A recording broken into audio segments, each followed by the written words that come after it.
Hi welcome back to my channel. ఈరోజు కథ నా రాక్షసుడు 28వ భాగాన్ని వినేద్దాం. మంచి అవకాశం మళ్ళీ మీరు ఎంత ప్రయత్నించినా దొరకదు. ఒకసారి మాత్రమే దొరుకుతుంది, అది కూడా స్వయంగా నేనే చెప్తున్నాను. ఏంటి సీత గారు ఇంకా ఆలోచిస్తున్నారు? మీ మీద మీకు నమ్మకం లేదని నాకు స్పష్టంగా తెలిసిపోతుంది, కాబట్టే మీరు ఇంతలా ఆలోచిస్తున్నారని కూడా తెలుస్తుంది అంటూ సీత వైపు చూసి నవ్వుతాడు. తన నవ్వును చూసి సీతకి ఇంకా కోపం వస్తుంది. మీరు మా ఇంటికి వచ్చారని రెస్పెక్ట్ ఇస్తున్నాను, ఆ రెస్పెక్ట్ కాస్త పోగొట్టుకోకండి. ఏంటి ఎలా కనిపిస్తున్నాను నేను? నా మీద నాకు పూర్తి నమ్మకం ఉంది. మీరు చెప్పినట్టు చేస్తేనే నమ్మకం ఉన్నట్టు కాదు. కానీ మీరు అంటున్నారు కాబట్టి మీరు చెప్పినట్టే చేస్తాను. ఈ సీత అంటే ఏంటో చూపిస్తాను. ఇంకొకసారి మీ నోటి నుంచి ఎక్స్ట్రా అమౌంట్ అనే పదం రాకుండా నోరు మూసుకునేలా చేస్తాను అంటూ తన వైపు కొరకొరా చూస్తుంది సీత. Wow, great decision. నేను కూడా ఎదురు చూస్తున్నాను. నేను ఓడిపోవాలి కదా. ఇంతవరకు ఓటమి అనేది నా జీవితంలో లేదు. అది ఎలా ఉంటుందో చూడాలనే ఎక్సైట్మెంట్ అన్నాడు. చూస్తూ ఉండు, మార్నింగ్ లేచేసరికి నీకే తెలుస్తుంది. అప్పటికైనా బుద్ధి మార్చుకుంటావేమో. ఇంకొకసారి నాతో మాట్లాడాలంటే ఆలోచించి మాట్లాడేలా బుద్ధి వస్తుంది నీకు అని అంటుంది సీత. ఓకే డన్ అని అంటాడు రాఘవ్. వెళ్ళి సీత కూడా పడుకుంటుంది పక్కకు తిరిగి. అలా ఒక అరగంట తర్వాత ఎంత ప్రయత్నించినా భయంతో తనకి నిద్ర పట్టదు. ఎక్కడ నిద్రలో కాలు చెయ్యి వేస్తానని భయం తనది. చెప్పడానికేమో చెప్పేసింది, కాకపోతే తన గురించి తెలుసు కదా. బెడ్ మొత్తం కావాలి. తనకి రావనంటే ఇష్టం లేని అప్పుడే తనను చుట్టుకొని పడుకుంటుంది. అలాంటిది ఇప్పుడు కంట్రోల్గా పడుకోవాలంటే కాస్త కష్టం కదా. అందుకోసం ఇటువైపుకు తిరిగి పడుకుంటుంది. నిద్ర రాకపోయేసరికి తన వైపు తిరుగుతుంది. తన నిద్ర కూడా పోకుండా సీత వైపు అలాగే చూస్తూ ఉంటాడు. సీత తన వైపే చూస్తుంది. ఏంటి నా వైపు చూస్తున్నావు? నేను నిద్రపోతే ఏమైనా చెయ్యాలనుకుంటున్నావా ఏంటి? అయ్యో బాబోయ్, కలల కనకండి, నేను అలాంటి మనిషిని కాదు. మరి ఇంకేంటి, నిద్రపోవడానికి రోగమా? అలాంటిది ఏమీ లేదు. కొత్త ప్రదేశం కదా, నిద్రపోవడానికి కాస్త టైం పడుతుంది అంతే. నిజం చెప్పు అంటూ సీత తన కళ్ళల్లోకి కళ్ళు పెట్టి చూసి అడుగుతుంది. అంటే రోజు రాత్రి డ్రింక్ చేసి పడుకోవడం అలవాటు, అందుకే నిద్ర రావట్లేదు అని సీత వైపు చూసి చెప్తాడు. చిచి, దరిద్రపు అలవాట్లన్నీ నీకే ఉన్నాయి కదా అంటుంది. అయ్యో మేడం, కాస్త ఆపండి. ఈ రోజుల్లో డ్రింక్ అలవాటు లేని అబ్బాయి ఎవరైనా ఉన్నారా చెప్పండి మీరే. అంతెందుకు, మీ వారు ఉన్నారు కదా, అయినా డ్రింక్ చేయరా అంటూ సీత వైపు చూసి అడుగుతాడు. సీత ఏం సమాధానం చెప్పకుండా మౌనంగా ఉంటుంది. అంటే ఆయన డ్రింక్ చేస్తారు కదా మేడం, అలా అని రోజు నీలాగా తాగరు. ఎప్పుడో పార్టీలలో ఫంక్షన్లో తీసుకోవాలి కాబట్టి తీసుకుంటారు, అది కూడా మొహమాటంగా. ఓన్లీ 2 పెగ్స్ మాత్రమే. మీలాగా కొండలు కొండలు తాగరు. అవునవునులే, రుచి మరిగిన తర్వాత ఎవరైనా సరే కంట్రోల్లో ఉండాలంటే వాళ్ళ వల్ల కాదు, అది నాకు తెలుసు. అలాంటిది మీరు నాకు చెప్పనవసరం లేదు. ఆయనే తాగుతారా, మీరు కూడా తాగుతారా? నాకు తెలిసి పెద్ద పెద్ద ఇండ్లలో లేడీస్ కూడా వైన్ తీసుకుంటారు కదా, అందుకే అడుగుతున్నాను. మీకు కూడా అలవాటు ఉందేమో అని. నాకు కూడా ఒక పార్ట్నర్ దొరికిందని ఫీల్ అవుతాను అంటూ తన వైపే చూస్తాడు. ఇంకొకసారి ఇలాగే మాట్లాడేవంటే బయటికి గెంటేయాల్సి వస్తుంది. ఏంటి నీ ఉద్దేశం? ఆయన డ్రింక్ చేసినంత మాత్రాన నేను చేస్తానని నీకేమైనా చెప్పానా? తప్పుగా మాట్లాడి ఉంటే సారీ మేడం, కానీ నార్మల్గా ఇప్పుడు కామన్ అయిపోయింది కదా. ఆడవాళ్ళు కూడా పబ్బులు పార్టీలు అంటూ తెగ తిరిగేస్తున్నారు కదా, విచ్చలవిడిగా తాగేస్తున్నారు. మగవాళ్ళు కూడా వాళ్ళని చూసి మనమే పర్వాలేదు వీళ్ళతో పోల్చుకుంటే అనే స్థితికి వచ్చారు. కరోనా దెబ్బ తర్వాత బెంగళూరులో క్యూ లైన్స్ చూసారా? మగవాళ్ళ కంటే ఆడవాళ్ళ లైన్లే చాలానే ఉన్నాయి. అప్పుడే తెలిసింది నాకు కూడా, ఆడవాళ్ళు కూడా ఇంత తాగేస్తారా అని అంటూ పక్కపక్క నవ్వుతాడు. నాకు మార్నింగ్ పనుంది, నీతో మాట్లాడడానికి ఇక్కడికి ఎవరు టైం పాస్ చేయడానికి లేరు. మీరు ఇంకాస్త మాట్లాడకుండా పడుకుంటారా? ప్రతిదీ ఇబ్బందే తల్లి నీకు. కూర్చుంటే బాధ, నవ్వితే బాధ, మాట్లాడితే బాధ. ఇలా అయితే ఎలా అండి మీతో? ఒక్కటి మాత్రం చెప్పాలి మేడం, మీరు సీరియస్ అయినా పర్వాలేదు, మీరు మాత్రం చాలా అందంగా ఉంటారు. అందులోనూ ఈ వైట్ కలర్ శారీలో ఇంకా అందంగా ఉన్నారు. పాపం అందుకే కదా మీ వారు ఇష్టపడి పెళ్లి చేసుకున్నారు మిమ్మల్ని. You are looking like gorgeous అంటూ తన వైపు చూసి చెప్తాడు. సీతకి చాలా కోపం వస్తుంది, పైకి లేస్తుంది. ఏంటి ఓడిపోయారు కదా మీరు అని నవ్వుతూ మళ్ళీ తల వైపు చూస్తాడు ఓరగా.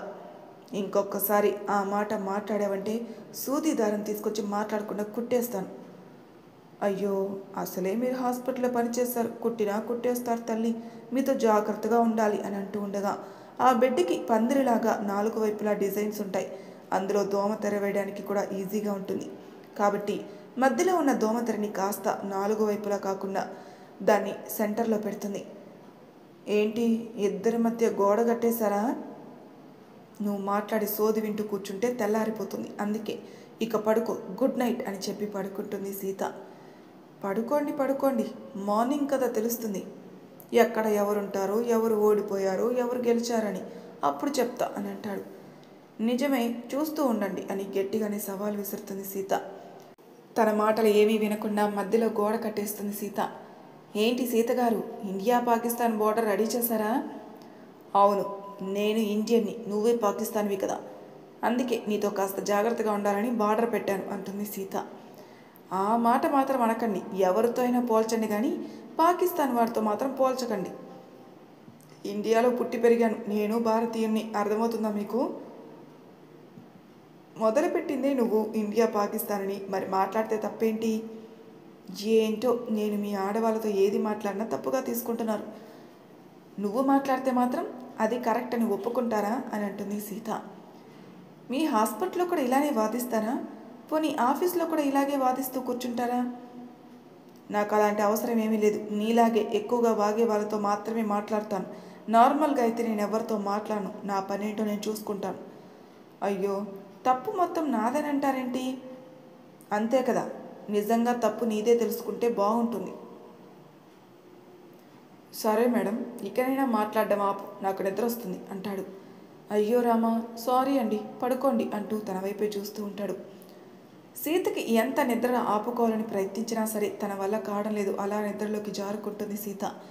సీత సంగతి తెలిసిందే కదా, తన నిద్రపోతే ఎలా పడుకుంటున్నా తనకి తెలీదు. మధ్యలో కట్టిన బార్డర్ కాస్త ఎటువైపు వెళ్ళిందో తనకే తెలీదు. పొద్దున్నే నిద్రలేచి చూసేసరికి రాఘవ్ గుండెల మీద పడుకుని నిద్రపోతూ ఉంటుంది. అలాగే తనని చుట్టుకొని పడుకుని ఉంటుంది. త్వరగా మెలకువ రావడంతో కళ్ళు తెరిచి చూస్తుంది. ఒక్కసారిగా తనున్న పొజిషన్ చూసి ఉలిక్కి పడి పైకి లేస్తుంది. తను నిద్రపోతున్నాడు అనుకుని తనకు మెలకువ రాకుండా దూరంగా జరిగే ప్రయత్నం చేస్తుంది. ఏంటి మేడం, బార్డర్ దాటినట్టున్నారు? అయ్యో, నేను నిద్రపోతున్నాను అనుకుంటున్నారా, లేకుంటే తప్పించుకున్నానని రిలీఫ్ అవుతున్నారా? హలో మిస్టర్, నేను ఎలా పడుకున్నానో నాకు తెలుసు. నువ్వే కావాలని నాకు దగ్గరగా జరుగుండొచ్చు, అందువల్ల అలా పడుకున్నాను. ఒక్కసారి పొజిషన్ చూసి మాట్లాడుకోండి. నేను ఎక్కడ పడుకుంటానో అక్కడే ఉన్నాను, మీరే జరిగి మరీ దగ్గరికి వచ్చారు. ఇందులో తప్పెవరిది అంటూ అమాయకంగా అడుగుతాడు. నైట్ ఎంత పెద్ద ఆఫర్ ఇచ్చాను మీకు, మొత్తం పోయింది. ఇక ఏ రోజు నుంచి నేను చెప్పిన మాట మీరు వినాల్సింది తప్పదు. మరి హరిలో రంగ హరి, ఇక ఈ Raghavan head of the office, అర్థమైందనుకుంటా మిసెస్ సీతారాఘవ్. చాలా ఎక్కువ మాట్లాడుతున్నాం, కాస్త మాటలు తగ్గించుకుంటే చాలా మంచిది అంది. అయ్యో సీతగారు, ఇప్పటికే నేను చాలా తక్కువ మాట్లాడాను, చెప్పాల్సింది చాలానే ఉన్నాయి. మీ అన్న రాత్రికి చాలా డైలాగులు కొట్టాడు, అతను కూడా సమాధానం చెప్పాలిగా సీతగారు అంటూ రాగాలు తీస్తూ ఉంటాడు. ఎక్కువ మాట్లాడుతున్నావు నువ్వు. ఏంటి, ఆఫీస్కి నిన్ను హెడ్ చేయాలా? అవును, అప్పుడు కానీ ఆస్తులు మొత్తం అమ్ముకొని బికారీ అవ్వాల్సింది మేమే. అయ్యో, నా టాలెంట్ గుర్తించట్లేదండి మీరు. ఇక్కడ ఎంటెక్ కంప్లీట్ చేశాను, నన్ను కొని కంపెనీలు గుర్తించలేదు, కానీ నా మైండ్లో నాలెడ్జ్ చాలానే ఉంది. ముందు ముందు మీకే తెలుస్తుంది నాలోని వర్క్ పంచువాలిటీ. అవునులే, ముందు ముందు మాకే తెలుస్తుంది, అప్పులు పాలైతే తర్వాత. అప్పుడు చేతులు కాలిన తర్వాత ఆకులు పట్టుకుని ప్రయోజనం ఉండదేమో. అయ్యో రామ, కాలికేస్తే మెడకి, మెడకేస్తే కాలికి వేయడం మీ తర్వాత ఎవరైనా. ముందు ముందు నీకే తెలుస్తుందిలేండి మీ ఆఫీస్ని ఎక్కడికి తీసుకొని వెళ్తానో అని. ఛీ, అనవసరంగా ఒక్కరోజు నిద్రని కంట్రోల్ చేసుకుని ప్రశాంతంగా ఉండొచ్చు కదా. ఇప్పుడు చూసావా, అతని చేతిలో చిక్కావు. వాడు ఏం చెప్తే అది చేయాలి, లేకుంటే వాడు పెద్ద టార్చర్ కాడు. ఇప్పుడు ఎలా సీత నీ పరిస్థితి అని మనసులో అనుకుంటుంది.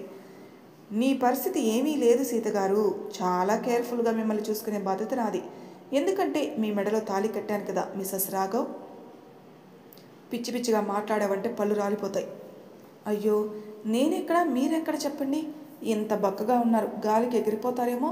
నేను గట్టిగా పట్టుకుంటే ఊపిరాడదు, అలాంటిది పెద్ద పెద్ద మాటలు ఎందుకులేండి అని అంటూ ఉండగా అప్పుడే తలుపు కొట్టడం మొదలుపెట్టారు పెద్దవాళ్ళు. పాపం, ఏదో మీకు మొదటిసారి ఫస్ట్ టైం జరుగుతుందని అనుకుంటున్నారేమో. వెళ్ళి కాస్త సిగ్గుపడుతూ డోర్ ఓపెన్ చేయండి, వాళ్ళు కూడా సంతోషిస్తారు కదా. అవును, నాకు ఒక అనుమానం. మీకు ఫస్ట్ నైట్ జరిగిందా? ఒకవేళ మీకు ఫస్ట్ నైట్ జరిగి ఉంటే ఇప్పుడు వాళ్ళు వచ్చి డోర్ కొట్టరే? ఇక్కడ తేడా కొడుతుంది. ఆయన్ని మీరు ప్రేమిస్తున్నారా? అసలు దగ్గరికి రానిచ్చారా అంటూ తన ముఖానికి చాలా దగ్గరగా వెళ్ళి అడుగుతాడు. ఇది నా పర్సనల్ మ్యాటర్, చెప్పాల్సిన అవసరం నీకు లేదు. నీ లిమిట్స్లో నువ్వుంటే బాగుంటుంది. ఏంటో ఆ భగవంతుడు నాకు ఎక్స్ట్రాగా వాగడం అలవాటు చేశాడు కాబట్టే ఎక్స్ట్రా మాట్లాడుతుంటానులేండి అంటాడు రాఘవ్. అది నీ దగ్గరే ఉంచుకో, పక్కన వాళ్ళతో మాట్లాడుకో, పక్క వాళ్ళకి మండుద్ది. వెళ్ళండి, ఆలస్యమైతే తలుపు బద్దలు కొట్టేవాళ్ళే లోపలికి వచ్చేస్తారేమో అని అనడంతో వెళ్ళి డోరు ఓపెన్ చేస్తుంది సీత సిగ్గుపడుతూ. ఆతృతగా చూస్తుంది రజని. ఒకప్పుడు తనలో లేని కళ తనలో కనిపిస్తున్నట్టుంది ఆమెకి. అది కాదు సీత, ఇంత పొద్దున్నే వచ్చినందుకు ఏమీ అనుకోవద్దు, కానీ మీ ఇద్దరి చేతుల మీదుగా వ్రతం చేయించాలనుకున్నాం. మళ్ళీ మీ ఇద్దరు ఎప్పటికీ విడిపోకుండా కలిసి కలకాలం ఉండడానికి ఈరోజు మంచి ముహూర్తం ఉందని పంతులు గారు చెప్పడంతో అన్ని ఏర్పాట్లు చేసేసాం. మీ ఇద్దరు వెళ్ళి ఈ పట్టుబట్టలు కట్టుకుని రండి, పూజకి టైం అవుతుంది, త్వరగా వెళ్ళి రెడీ అవ్వు అని హడావిడి చేస్తుంది రజని. అత్తయ్య, నేను చెప్పేది వినండి. ఇప్పుడు ఇప్పుడు నువ్వు చెప్పేది తర్వాత వింటాంలే కానీ ఇప్పుడు మాత్రం నేను చెప్పేది నువ్వు విను అని చెప్పి ఆవిడ వెళ్ళిపోతుంది. వెళ్ళండి మిస్సెస్ రాఘవ్, ఆలస్యం అయితే ఏమైనా జరగచ్చు. మళ్ళీ మనిద్దరం విడిపోతామని భయం కావాలా? వాళ్ళకి కలిసి ఉండడానికి పూజ జరిపిస్తున్నట్టున్నారు. పాపం, నేనెవరో వాళ్ళకి తెలియదు కదా అని నవ్వుతూ చెప్తాడు రాఘవ్. పృథ్వీ నుంచి తప్పించుకోవడానికి ఇతన్ని తీసుకుని వచ్చాను. నన్ను నేను కొట్టుకోవాలి. నూతులో పడ్డ కప్పలా అయిపోయింది నా పరిస్థితి. అన్నయ్య చిలక చెప్పినట్టు చెప్పాడు. అన్నయ్య మాట అస్సలు వినలేదు నేను అనుకుంటూ వెళ్ళి త్వరగా రెడీ అయ్యి వస్తుంది. వెళ్ళి రెడీ అవ్వు, పూజకి టైం అవుతుంది. నువ్వంటే ప్రేమగా చెప్పిన తర్వాత వెళ్ళకుండా ఎలా ఉంటాను డియర్ అని రాఘవ్ అనడంతో ఆ మాటకి కోపంగా చూస్తుంది రాఘవ్ వైపు. I am sorry Mrs Raghav, నేను చెప్పాను కదా నాకు వాగుడు ఎక్కువ అని, అందుకే అప్పుడప్పుడు కొన్ని చిలిప్ మాటలు బయటకు వచ్చేస్తూ ఉంటాయి. ఆ మాటలకి కాస్త అడ్జస్ట్ అవ్వండి అని చెప్పి పరిగెడుతూ వెళ్ళిపోతాడు ఫ్రెష్ అవ్వడానికి. తనకు చాలా హ్యాపీగా అనిపిస్తుంది సీతని ఏడిపిస్తూ ఉంటే. ఒకప్పుడు భయపడే సీత ఎదిరించి మాట్లాడి ఒక చిన్న పిల్లలా దొరికిపోతూ ఉంటే మనసులో చాలా నవ్వుకుంటాడు, పైకి మాత్రం అమాయకంగా మాట్లాడతాడు. సీతలో చాలా మార్పు కనిపిస్తుంది. ఒకప్పుడు ప్రతి విషయానికి భయపడేది, రావణ్ మాట్లాడిన మాటలకి ఎదురు సమాధానం చెప్పలేక ఏడుస్తూ ఉండేది సీత. తనలో ధైర్యం తీసుకురావాలనుకున్నాడు, కానీ తను పక్కనే ఉంటే అవన్నీ తన వల్ల కావు. తను అంత స్ట్రాంగ్గా అవ్వదు కూడా. సీతకు తెలియకుండానే సీతలో ధైర్యాన్ని నింపాడు. తను ఎప్పుడు రావణ్కి చిన్న పిల్ల, తన స్వభావం అలాగే ఉంటుంది కాబట్టి ప్రతి ఒక్కరి గురించి మంచిగా ఆలోచిస్తుంది. ప్రతి ఒక్కరూ మంచివాళ్ళు అనుకుంటుంది, కానీ తనకి తెలియాల్సింది చాలా ఉంది. ఎవరు ఎలాంటి వాళ్ళు, ఎవరి స్వభావం ఎలా ఉంటుంది, ఈ సమాజం ఎలా ఉంది అని. అలాగే ఏ ప్రాబ్లం వచ్చినా ఎవరి సపోర్ట్ లేకుండా తన ధైర్యంగా ఎదుర్కోవాలని తను కూడా ఇప్పుడు అలాగే తయారైంది. కానీ ఇంకా స్ట్రాంగ్ అవ్వాలని తన ఉద్దేశం. కానీ వచ్చింది రావణని ఎవరికీ తెలియకూడదు. తను బయట పెట్టాల్సింది చాలా ఉన్నాయి.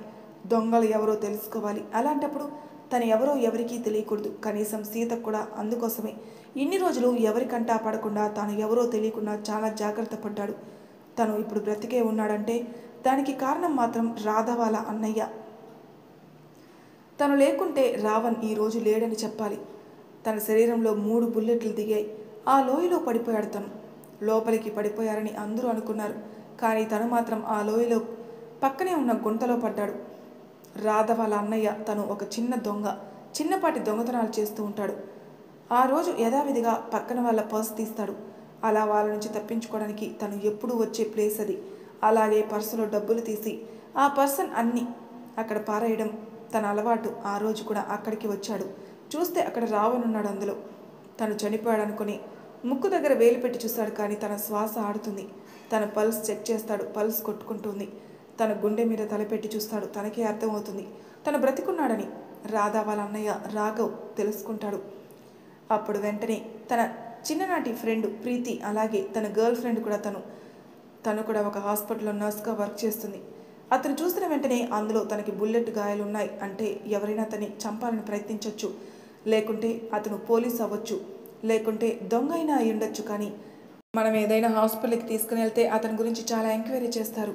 అలాగే అతన్ని తీసుకొచ్చినందుకు నన్ను కూడా ఎక్కడ జైలుకు పంపిస్తారో అన్న భయంతో అతను ప్రీతికి కాల్ చేసి విషయం చెప్తాడు.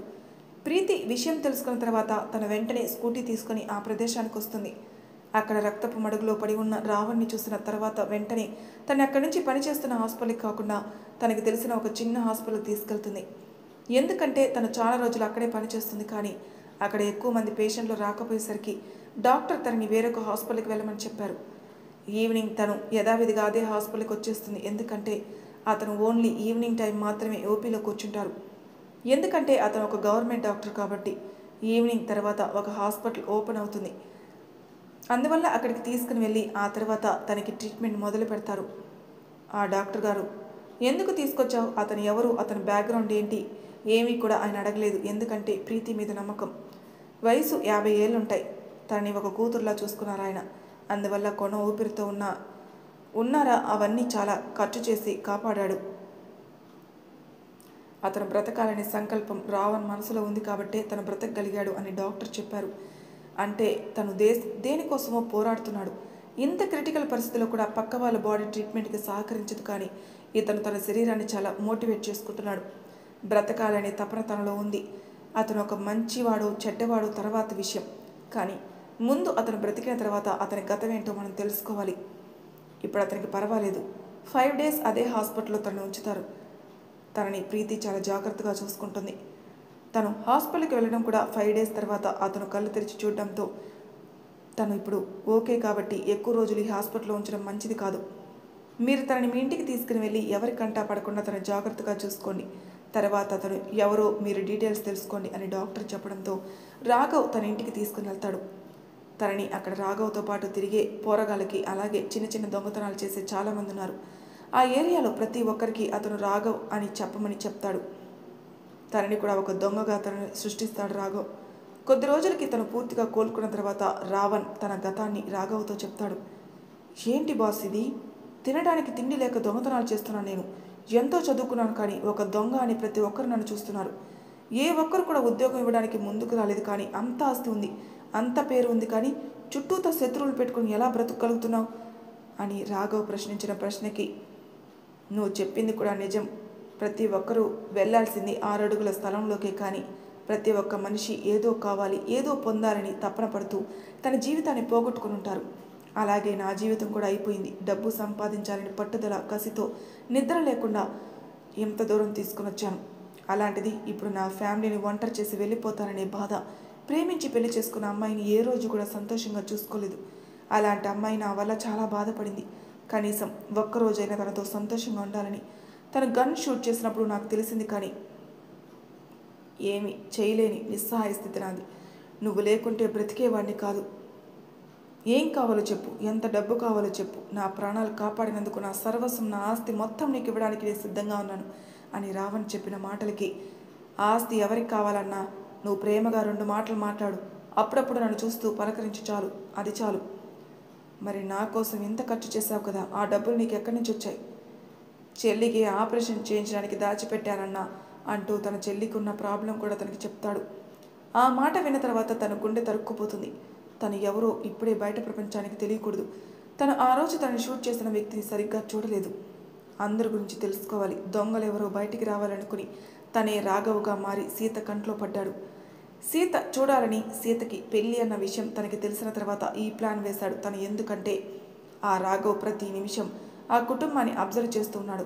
అలాగే అక్కడ ఏమి జరుగుతున్నాయో అన్నీ రావడానికి చెప్తూ వచ్చాడు. అలా సీతకి పెళ్ళి అన్న విషయం తెలిసిన తర్వాత సీత కళ్ళల్లో పడ్డాడు రాఘవ్ అలియాస్ రావణ్. క్లారిటీగా అర్థమైందనుకుంటా. ఇప్పుడు రాఘవ్ చెల్లిని తన చెల్లిగా తీసుకుని వచ్చాడు తనకి ట్రీట్మెంట్ చేయించాలని. అంటే రావణ్ ఈజ్ బ్యాక్ అన్నమాట. మరి తర్వాయి భాగంలో ఏం జరిగిపోతుందో నెక్స్ట్ ఎపిసోడ్ తెలుసుకుందాం. అంతవరకు నా ఛానల్ సబ్స్క్రైబ్ చేయని వాళ్ళు ప్లీజ్ సబ్స్క్రైబ్ చేసుకోండి, లైక్ చేసి షేర్ చేయండి, మీ అభిప్రాయాలను కామెంట్ రూపంలో తెలియజేయండి. Thank you for listening.